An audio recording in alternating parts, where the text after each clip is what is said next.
Bienvenidos todos un día más a nuestro canal de Edición de Lugo y a nuestro podcast Conservando la Cabeza. Hoy, como siempre, me acompaña Dani. Bienvenido, Dani. Hola, ¿qué tal? Y hoy por primera vez también nos acompaña Miguel Alonso Dávila, más conocido por todos en nuestra pequeña familia como Mijas, que también es uno de los miembros fundadores de Edición de Lugo. Bienvenido, Mijas, por primera vez a nuestro podcast. ¿Qué tal? Buenas tardes. Y nada, hoy con motivo de que esté aquí el señor Mijas, como él es experto en filosofía, vamos a hablar un poquito de filosofía y más concretamente de un autor que se llama Wittgenstein, no sé si lo he pronunciado bien, pero más o menos, que es un filósofo especializado en filosofía del lenguaje. Y entonces, pues vamos a hablar un poquito de él. Bueno, va a hablar un poquito de él, porque yo reconozco ser una completa ignorante en este tema. Pero bueno, nos van a contar cositas sobre él y también cómo se puede relacionar su obra con la Escuela Austríaca de Economía. Así que nada, para empezar vamos a darle la palabra a Mijas para que nos introduzca un poquito el tema. Bueno, pues nada, no sé si Dani quiere introducir algo sobre... Para preguntarte un poco antes sobre el... Sí, Sí, sí, porque de las cuestiones que me interesa preguntar, por antes de empezar con lo de las cuestiones estas sobre la relación entre Wittgenstein y la escuela austríaca. Bueno, aparte de esto también, no te preocupes por lo de la pronunciación de los nombres, porque estos todos tenían nombres muy raros y yo también voy a pronunciar los nombres como me salga a mí de las narices, porque no sé exactamente cómo se pronuncian. Y, por ejemplo, a mí me gusta, en relación con lo de la obra de Wittgenstein y con el inicio de la filosofía del lenguaje, sobre todo contemporánea, pues para contextualizar un poco, podemos hablar de otros filósofos, como por ejemplo Gottlob Frege, que fue un filósofo que se conoce ahora más o menos, se le conoce como el fundador de la lógica moderna y también como uno de los iniciadores de la filosofía del lenguaje. Y la obra de Frege estaba muy interesado en resolver los problemas que él consideraba que existían en el lenguaje natural, es decir, la falta de imprecisión que existía con el lenguaje natural, un proyecto que ya arranca de otros autores, como por ejemplo Leibniz, y él consideraba que a través del desarrollo de símbolos y de la mejora de la precisión del lenguaje matemático, pues se podía conseguir un instrumento más preciso. Y ahí desarrolló su obra teórica en la que intentaba también pues reducir básicamente la aritmética y el análisis matemático a la lógica. Y esto fue una cosa muy importante en la filosofía del siglo XX, porque luego también hubo otros autores que desarrollaron ideas similares o que profundizaron estos intentos, como por ejemplo también se puede hablar de las ideas de Hilbert y de su programa, en el que se intentaba también construir sistemas, reducir la matemática a la lógica y construir sistemas matemáticos en donde todos se pudiese desarrollar de una forma perfecta todo un conjunto de teoremas a partir de unos axiomas. Y esto tuvo influencia en la filosofía de la lengua, pero tuvo también influencia en muchas otras ramas. Y Wittgenstein pues estuvo, por lo menos en principio, al ser alumno de Bertrand Russell, estuvo también influido por en este tipo de ideas, en este tipo de desarrollos. Y entonces me gustaría pues que Mijes nos contara un poco sobre la obra de Wittgenstein y si la relación que tiene con este tipo de cosas. Sí, bueno, gracias por la presentación de mí y bueno, precisar que yo experto no soy nada, vengo aquí a hablar sobre estos temas, pero no me considero así, no me falta mucha formación, la verdad.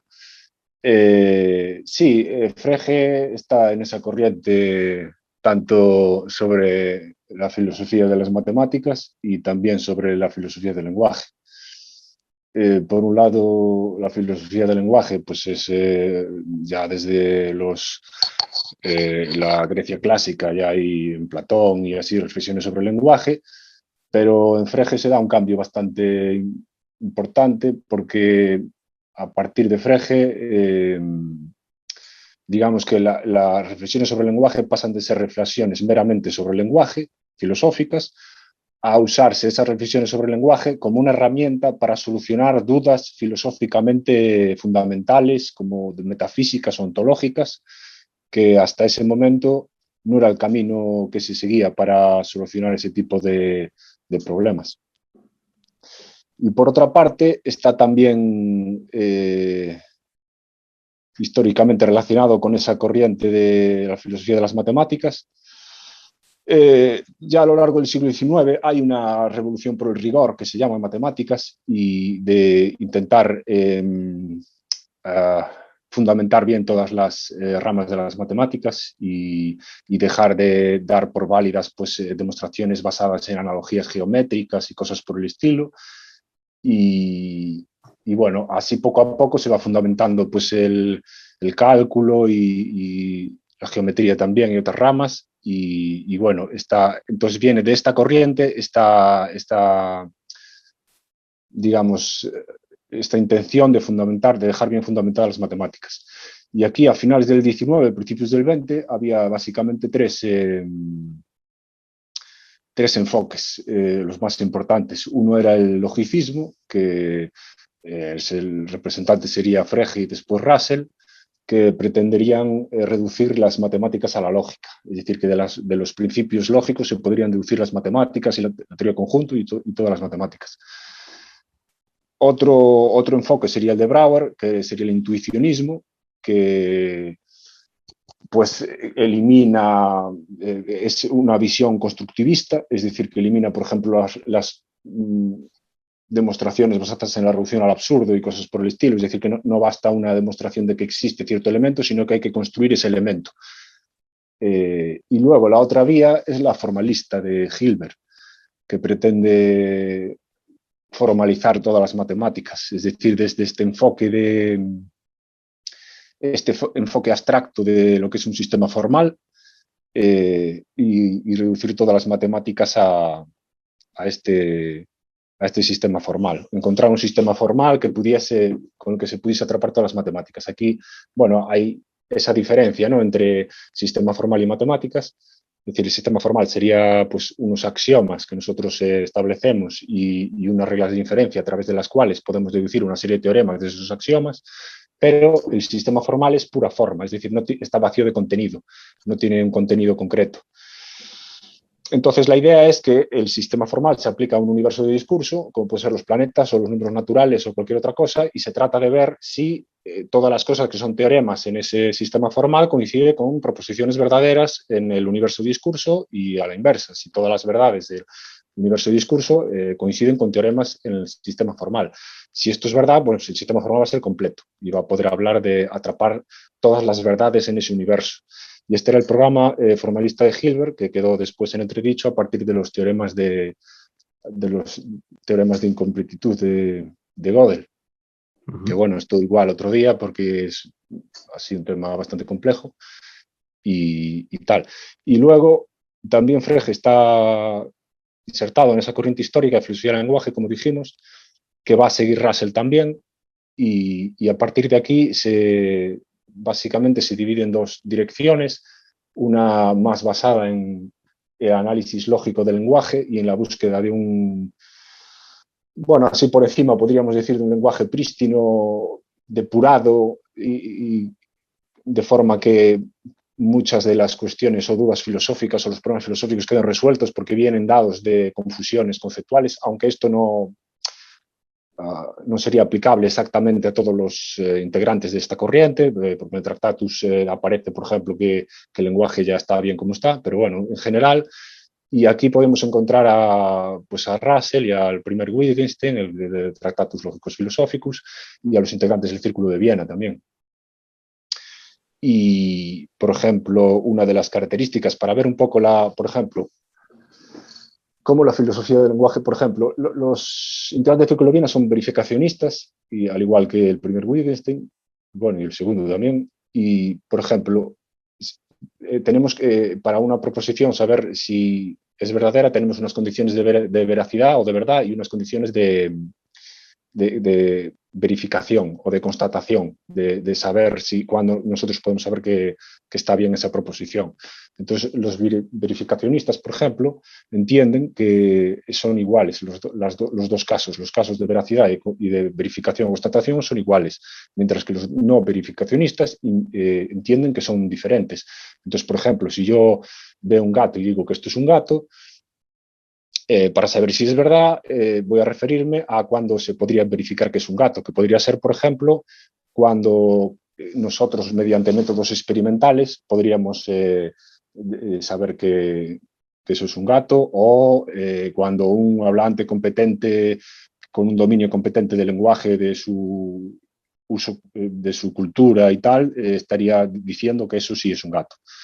Sin embargo, en el otro enfoque, pues tenemos, por ejemplo, que podría darse el caso de que algo sea verdadero, aunque no tengamos la forma de verificar si es verdadero. Entonces, esto implica que el gato tiene, por ejemplo, una especie de esencia. Supongamos que nosotros nunca podemos llegar a entender la genética, y que la genética es la que esencialmente dice que es un gato, que todos los gatos tienen una esencia común que está determinada por la genética. Entonces, nosotros podríamos no poder llegar nunca a un caso de constatación o de verificación de ese animal, sin embargo sigue siendo que es verdadero que eso es un gato. Entonces, esto solo es un ejemplo para visualizar cómo, porque esto que dirigimos son diferentes teorías del significado, y cómo, escogiendo entre una teoría del significado u otra teoría del significado, llegamos a concepciones muy diferentes en temas metafísicos o ontológicos, como por ejemplo, si es verdad que los gatos tienen una esencia, o si las clasificaciones, por ejemplo, que podemos hacer del mundo, por ejemplo, entre gatos y perros y casas y coches, si eso está en el mundo y nosotros lo que hacemos es descubrir esas clasificaciones, o somos nosotros los que elaboramos y construimos esas clasificaciones y las proyectamos sobre el mundo, ¿no? O posiciones mixtas, que en el mundo nos afecta de forma que nos creamos unos conceptos en vez de otros, y al mismo tiempo nosotros proyectamos de vuelta esos conceptos, y así una cosa retroactiva, ¿no? Como, bueno, pues un ejemplo como se puede ver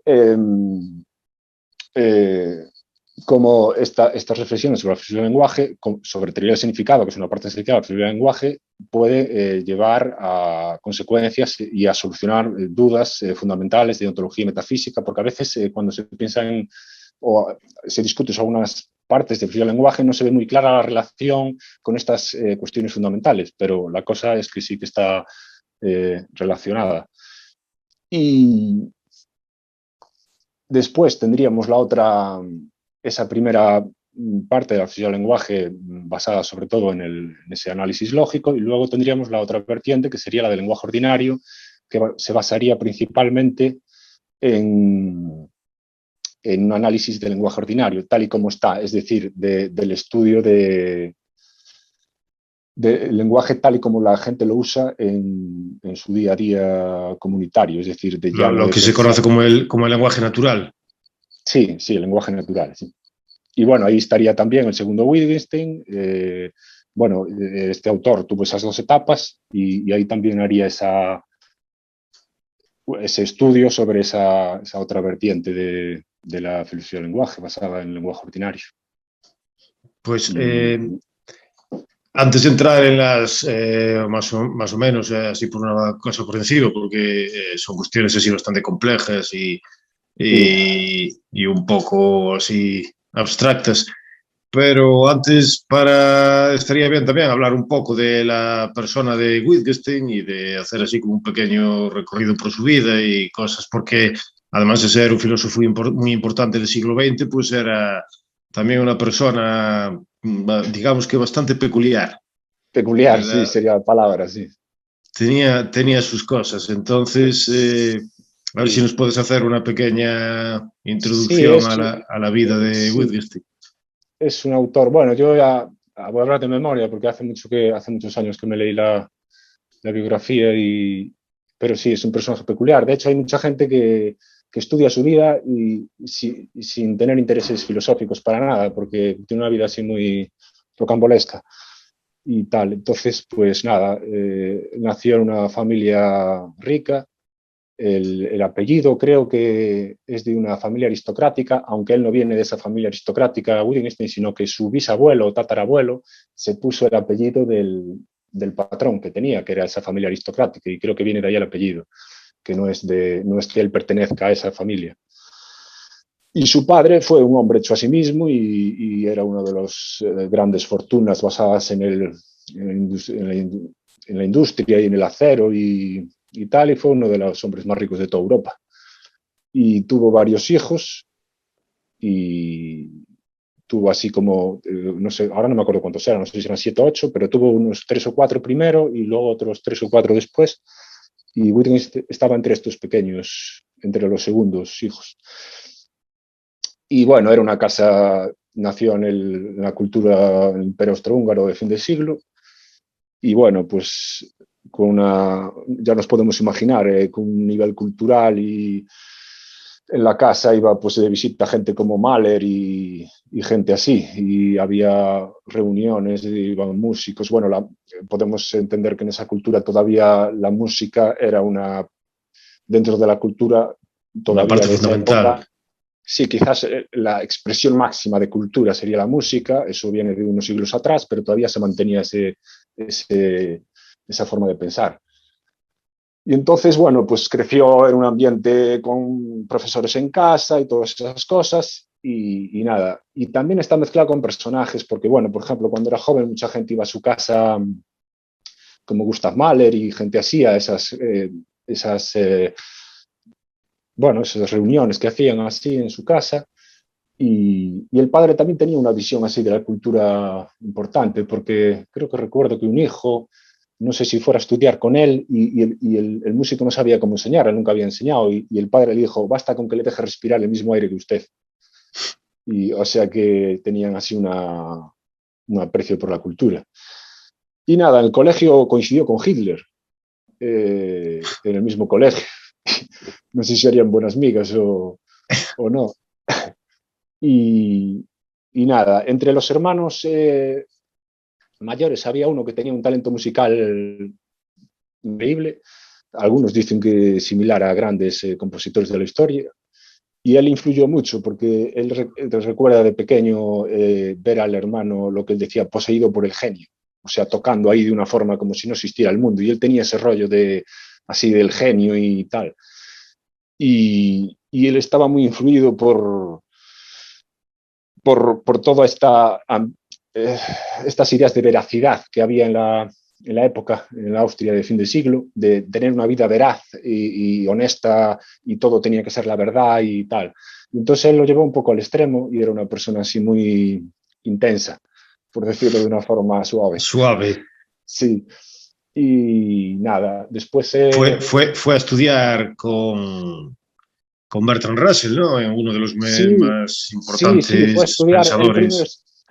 El primero estudió quería estudiar ingeniería, porque el padre fue muy estricto con los hijos mayores. Entonces, como la cosa no le salió muy bien, uno se perdió en un barco y murió, ese músico que tenía tanto talento, creo que en un barco a Estados Unidos. Bueno, se suicidaron muchos de ellos. Y entonces con los pequeños fue un poco más suave. Pero toda la vida de él está llena de esa tensión y gente, y no ayuda. Yo creo que ya él tenía esa propensión, pero la época en la que nació y las cosas que le sucedieron en la vida, digamos que no ayudaron mucho. El hermano de músico murió, otro hermano se suicidó después de la Primera Guerra Mundial porque sus tropas no le obedecían, otro se suicidó por homosexual. Bueno, una maravilla, un bálsamo de paz y de tranquilidad. De alegrías. Sí, y él fue a estudiar a Berlín. Él quería estudiar con Boltzmann, si no recuerdo mal, pero también se suicidó en 1905, y entonces pues tampoco parece ser que eso era un impedimento. Y estudió ingeniería. Lo que estoy sacando de aquí es que si conocías a Wittgenstein, o te suicidabas o invadías Polonia. Sí, básicamente. Y después estudió ingeniería mecánica en Berlín, y estuvo unos años allí, no sé cuántos años, no me acuerdo, 3 o 4, y después fue a Manchester a estudiar ingeniería aeronáutica. Y allí creo que estudiaba y hacía también investigación. Hacía investigación primero de motores, después estaba diseñando unas aspas, y claro, eso le llevaba a mecánica de fluidos y todo esto es bastante complejo, y empezó a hacer reflexiones sobre las matemáticas, y de reflexiones sobre las matemáticas a reflexiones sobre fundamentos de las matemáticas y a la lógica. hay recuerdos graciosos del ayudante del laboratorio, que parece ser que de teórico era muy bueno, pero de laboratorio no, el tío empezaba a bracear allí, que nada funcionaba y era una fiesta aquello. Y entonces, cuando empezó a ver los problemas de fundamentos de las matemáticas, como buen joven y adolescente, dijo, esto lo arreglo yo en 2 días, y hizo allí unas ideas, y ni corto ni perezoso se fue junto a Frege a proponérselas y tal. Y decía él que Frege me barrió del campo de batalla, o sea, que le metió una paliza intelectual, que lo dejó destrozado, y le recomendó que estudiara con Russell. Y entonces él, después de estar en Manchester, creo que dije Manchester antes, ¿no? Sí. Y empezó a ir a Cambridge. Se fue a Cambridge.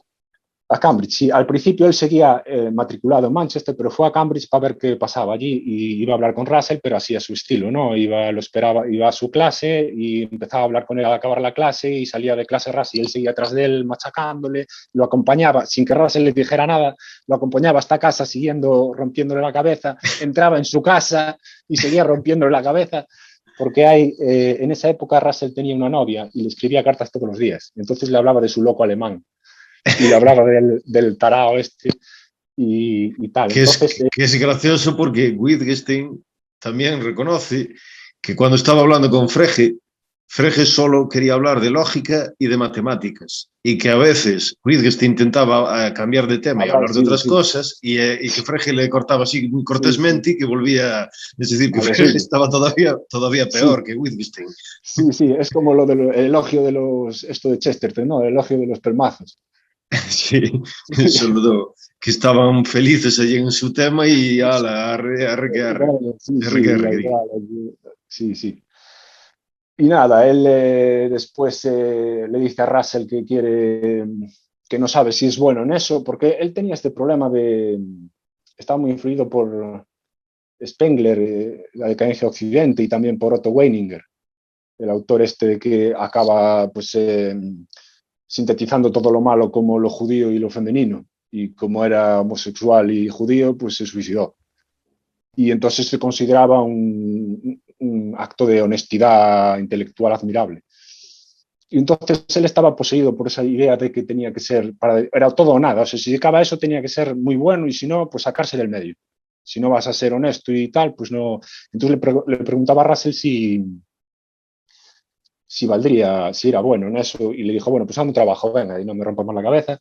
Y le hizo un trabajo y lo leyó y vio que el tío era bueno y entonces empezó a estudiar con él y empezó a estudiar 1 año o 2 y porque él no tenía formación filosófica para nada y estudió allí 1 año o 2 con Russell y ya poco a poco empezó a hacer sus propias investigaciones porque Russell acababa de hacer con Whitehead los principios de matemáticas. Estuvo 10 años el tío a pico y pala y estaba exhausto y entonces estaba encantado de que viniera un tarao más y que te encargue tú de eso que yo no tengo ganas ya.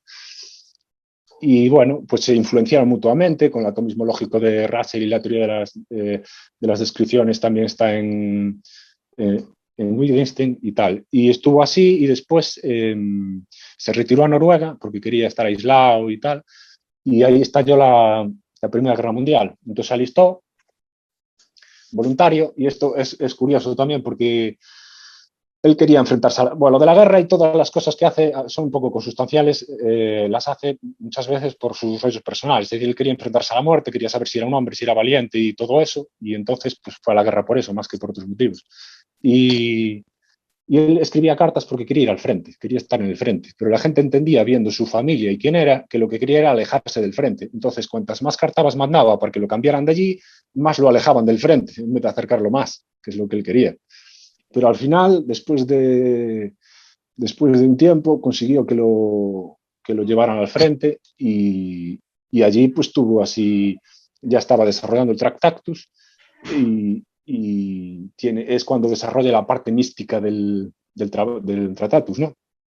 Y en una ocasión pues le dicen que tiene que ir de observador, así más adelante, en un monte, para ver si los enemigos hacían algo o no. Y el tío va allí y cuando empiezan a disparar no se agacha, se queda allí aferrado al palo, dame fuerzas, temblando. Vamos, estaba como una regadera. Creo que recibió alguna medalla y tal.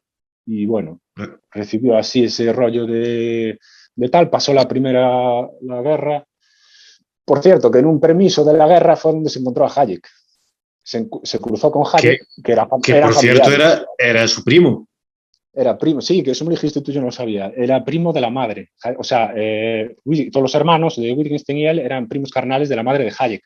Y se encontraron allí y dijeron, oye, tú no eres un tal. Ah, pues sí. Y estuvieron charlando así un poco, pero claro, Hayek tendría 18 años y Wittgenstein tendría 28, entonces no hay mucha así diferencia y tal. Y luego se encontraron, Hayek escribió así todos los encuentros que tuvieron y más adelante. Lo que pasa es que en principio en política no se metían mucho porque ya sabía que tenían opiniones diferentes, pero bueno, eso podemos hablarlo después.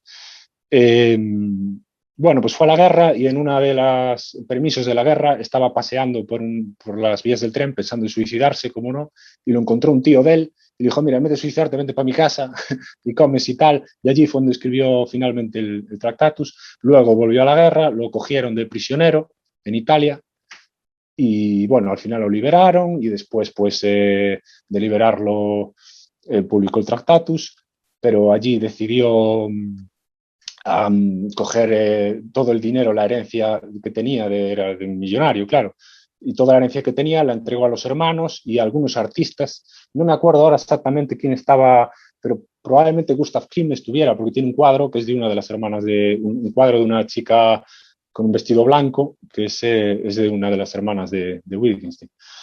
Y nada, decide entregar todo su dinero porque quería vivir de esta forma así, digamos, sencilla Monástica. sí, monástica y sencilla y tal. Entonces entrega todo su dinero estaba influido también por los cuentos de Tolstoy. Tenía una especie de imagen idealizada de lo rural. Se nota que era un señorito, claro. Y entonces decidió hacerse maestro de escuela y estudió magisterio y se hizo maestro de escuela, estuvo como 4 o 5 años, para desgracia de los Alumnos.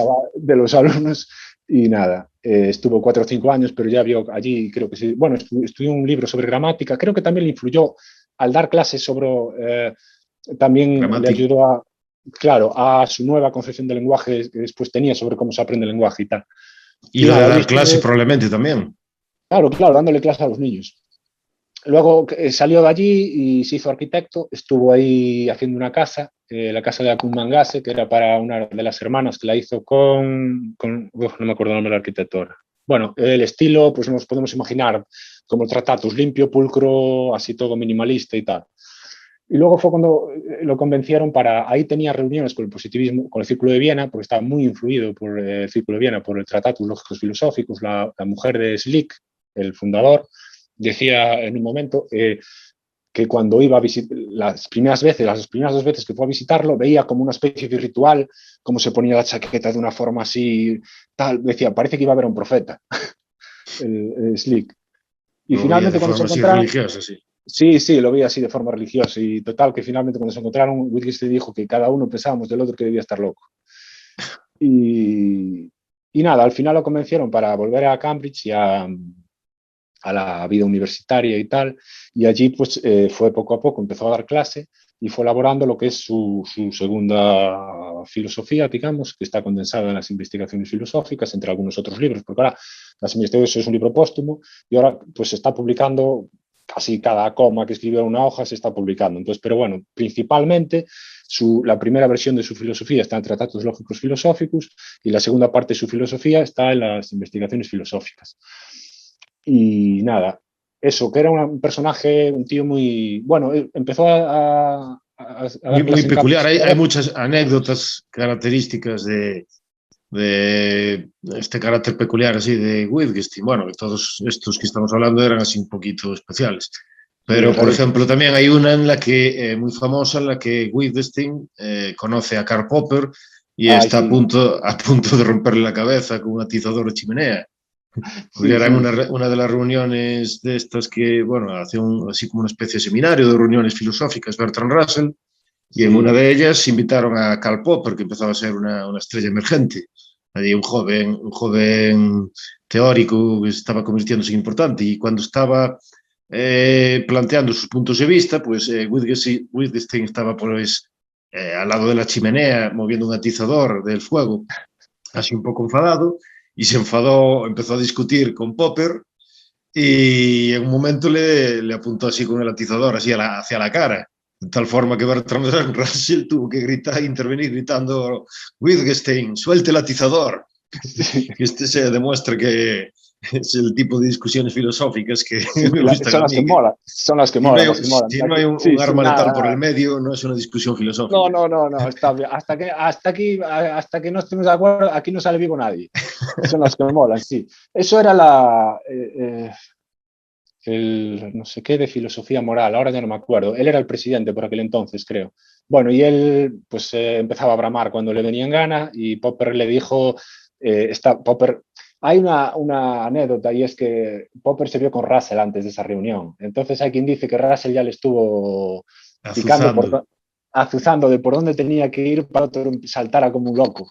Aunque Russell estaba allí después intentando apaciguar las cosas. O sea que, bueno, y esto es muy curioso también porque esa anécdota resulta que hubo gente que estuvo allí.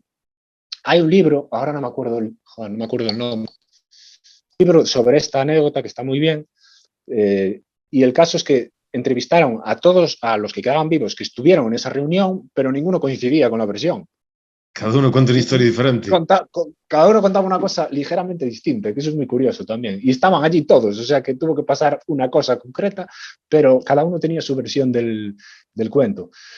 Sí, hay muchas anécdotas porque el tío era insufrible. Era verdad que era un tío muy intenso y entonces tiene muchas anécdotas así de ese tipo, porque vivía siempre en esa tensión constante de básicamente porque tenía esas crisis religiosas, era una persona muy religiosa, pero tenía esas crisis de identidad y estaba siempre en búsqueda vivía en un constante conflicto consigo mismo y estuvo toda la vida intentando solucionar esos conflictos. Entonces, en ese sentido, me parece un pensador que respeto yo personalmente, porque siempre se enfrentó a los problemas filosóficos de frente, aunque no fuese capaz de solucionarlos, y a nivel vital también se enfrentó siempre a esos dilemas religiosos, aunque creo que en lo intelectual yo creo que está equivocado en las dos fases de su pensamiento, y A también que pesar de está ser un pensador brillante. un pensador brillante, me parece que el Impresionante, sí. primero, sí, que el primero está equivocado y el segundo también, básicamente que no se puede subir por la escalera y después tirarla, como decía él, o sea, la escalera pueden subir todos o no sube nadie, eso es hacer trampas. Y a nivel vital, perdón.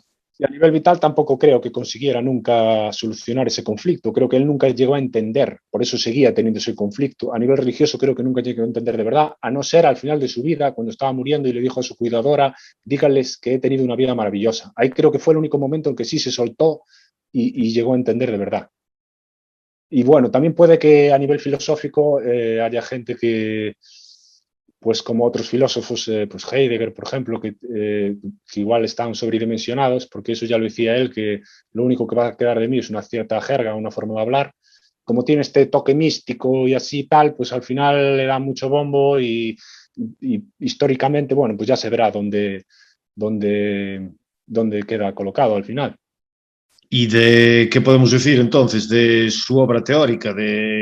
Específicamente, si puedes hacernos una pequeña así, introducción, evidentemente tiene que ser muy por encima por las cuestiones de De las las, limitaciones de tiempo, pero sí, y más que luego nada. para poder también luego hacer algún tipo de relación que algunos autores hablaron sobre algunas de sus ideas y algunas ideas características de la escuela austríaca. Sí, más que nada, principalmente el segundo, Wittgenstein, porque el primero, lo que sí se puede ver también es un cambio entre el primero y el segundo, entre una especie de forma de ver el mundo cartesiana, digamos, logicista, pulcra y todo ahí científico, y una segunda parte en la que se acepta más cómo es esto no es así estrictamente, pero bueno, se acepta más el lenguaje como es y no se quiere decir que tiene una relación de lejos, no causal, pero que una es más como querer imponer una forma estricta, ¿no? Como podríamos pensar en un diseño arquitectónico cartesiano o de urbanismo cartesiano, y otro más como una favela de aceptar cómo las cosas surgen con un orden espontáneo, ¿no? Entender el lenguaje como esa forma así espontánea y toda orgánica y tal. Pero en particular, con respecto a la escuela austríaca, más el segundo Wittgenstein, porque lo de los juegos de lenguaje tiene varias similitudes con la escuela austríaca. Una es lo que él dice de la imposibilidad del lenguaje privado, que yo no, fue Roque, ¿no?, quien que yo encontró el artículo de Kripke, que yo no lo conocía, y Kripke, bueno, un filósofo de la segunda mitad del siglo XX, tiene un párrafo en un libro donde dice que puede haber cierta relación entre la imposibilidad del lenguaje privado en Wittgenstein y la imposibilidad del cálculo económico de Mises. Pero explícanos un poco qué quieres decir con lo de juegos de lenguaje y la imposibilidad del lenguaje privado.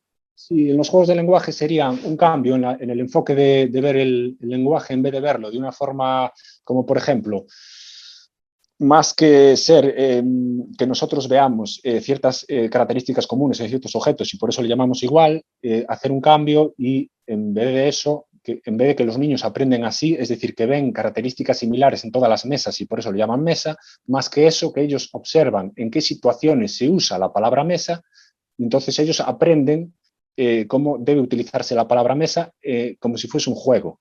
Es decir, aprenden el juego de cuándo se usa la palabra mesa, en qué situaciones, ¿no? Más que una forma... Esto tiene, pues, como el resto de la filosofía del lenguaje, tiene unas implicaciones filosóficas grandes con respecto a ontológicas de lo que hay o no hay en el mundo y tal. Pero bueno, centrándonos en esto, es esa diferencia de enfoque, de ver el lenguaje como un juego. Es decir, si yo le digo... Es decir, es algo así como que en vez de que no se aprenden el lenguaje a través de definiciones, sí, no lee una definición y entonces luego la aplica al mundo, sino que lo hace de una forma activa, actuando y viendo cómo otros aplican ese lenguaje en una forma, en un contexto. Sí, exactamente igual que aprenden cualquier juego, como aprenden a jugar al escondite o aprenden a jugar a cualquier otra cosa, pues así mismo aprenden las palabras. Por ejemplo, los insultos, ellos aprenden en qué situaciones hay que usar esas palabras y si nos paramos a pensar de niños, pues sí que tiene sentido. Es decir, aprendes en qué momento se utiliza la palabra imbécil, por ejemplo, pues tú no entiendes qué significa imbécil. Te dicen la palabra, tú no sabes lo que significa, pero viendo en qué situaciones se utiliza, tú aprendes a jugar al juego de cuándo tengo que usar la palabra imbécil, ¿no? Y entonces eso sería el enfoque así principal de que todos son así juegos de lenguaje. En vez de, por ejemplo, si yo le digo a un ayudante mío, tráeme un ladrillo, él tiene que aprender el juego de tráeme un ladrillo. No, esto implica que no necesariamente tiene por qué tener una concepción mental de ladrillo o tiene que existir en el mundo una cosa previa como ladrillo, sino que es como que tú aprendes ese juego de traerme un ladrillo. Entonces, la cosa es que estos juegos hay unas reglas que tú tienes que seguir, ¿no? Como en cualquier juego. Son reglas que no están perfectamente especificadas y son así un poco difusas y todo esto. El caso es que en el lenguaje privado, él lo que dice es que es imposible un lenguaje privado, un lenguaje epistémicamente privado, es decir, que una persona aislada tenga un lenguaje propio entero al que nadie más pueda tener acceso, porque para jugar a un juego hay que seguir una regla. El caso es que para poder seguir una regla necesitamos una sociedad o unos agentes externos a nosotros que nos digan si estamos siguiendo bien la regla o no estamos siguiendo bien la regla. Porque yo de entrada no tengo por qué saberlo o no es tan fácil saberlo. Si a mí me dicen, por ejemplo, que siga la serie 2, 4, 6, yo pienso que son pares y digo, pues 8.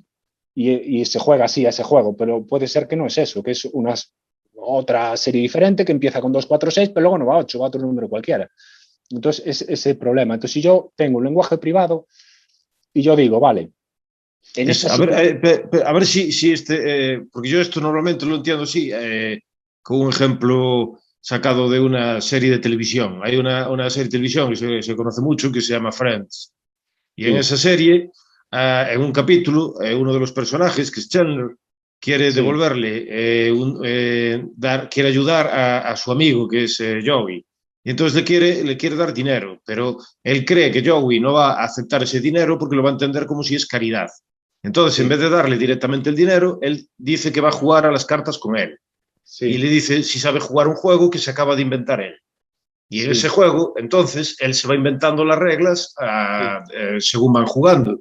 Y siempre pierde él, porque él supuestamente es el que sabe el juego interpreta las reglas como le sale como le da la gana, sí. Como le da la gana, para poder irle pagando a Joey y irle devolviendo el dinero.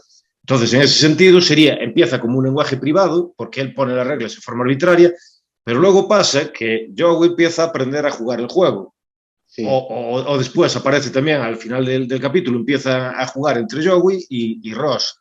Y como recuerdan parte de las reglas, ese juego se convierte ya no es un lenguaje privado, porque hay una forma pública a través de la cual se reconocen cuáles son las reglas. Y Joey, o sea, Chandler al final acaba, es imposible, no es capaz de devolver el dinero porque como se convierte en un juego público, ya no puede interpretar las reglas. Claro.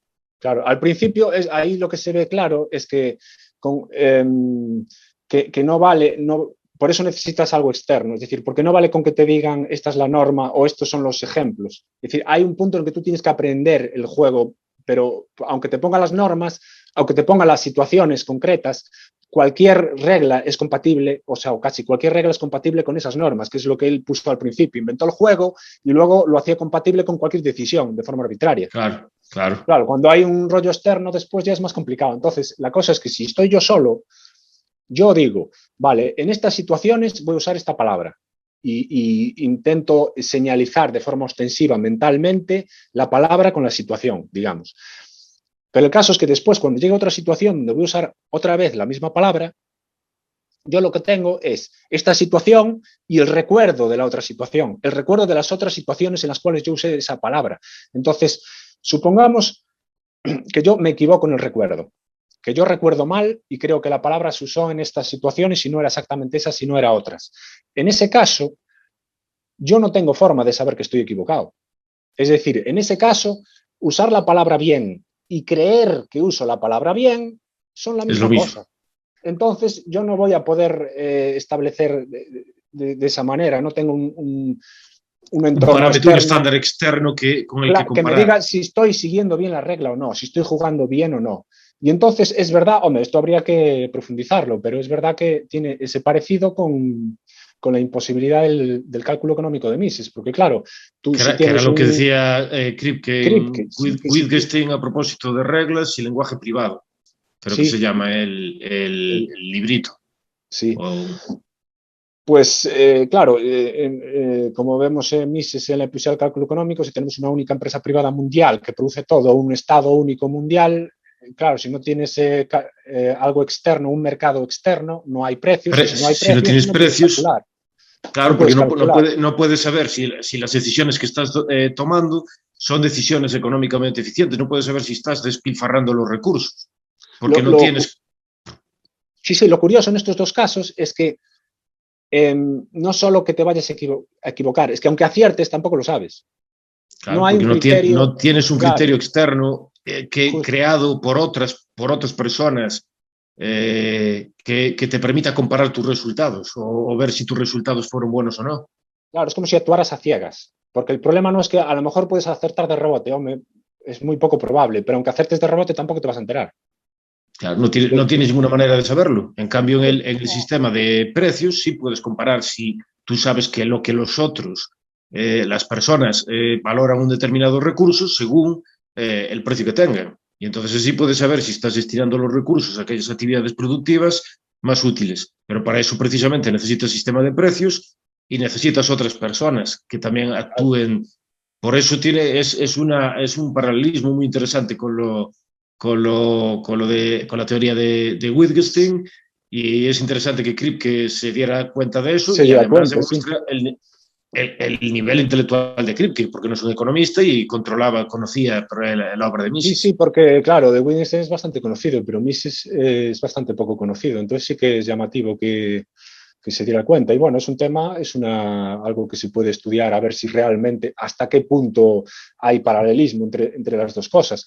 Hay un autor que se llama Richard McDonough que intenta profundizar también esta cuestión, un artículo que se llama Wittgenstein Philosophy and Austrian Economics, y que desarrolla estas cuestiones.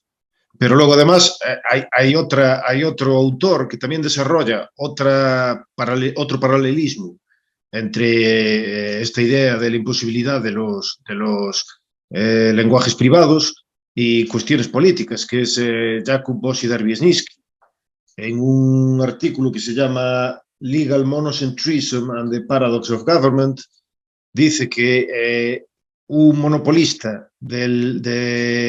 jurídico, o sea, un Estado que ostenta el monopolio jurídico sobre la ley en un determinado territorio, se encuentra en la misma situación que un hablante de un lenguaje privado, porque en cualquier momento puede interpretar que las normas y las leyes que estableció son correctas, es decir, puede hacer interpretaciones contradictorias sobre las normas porque tampoco tiene una forma externa de demostrar o de comprobar si la interpretación que está realizando es correcta.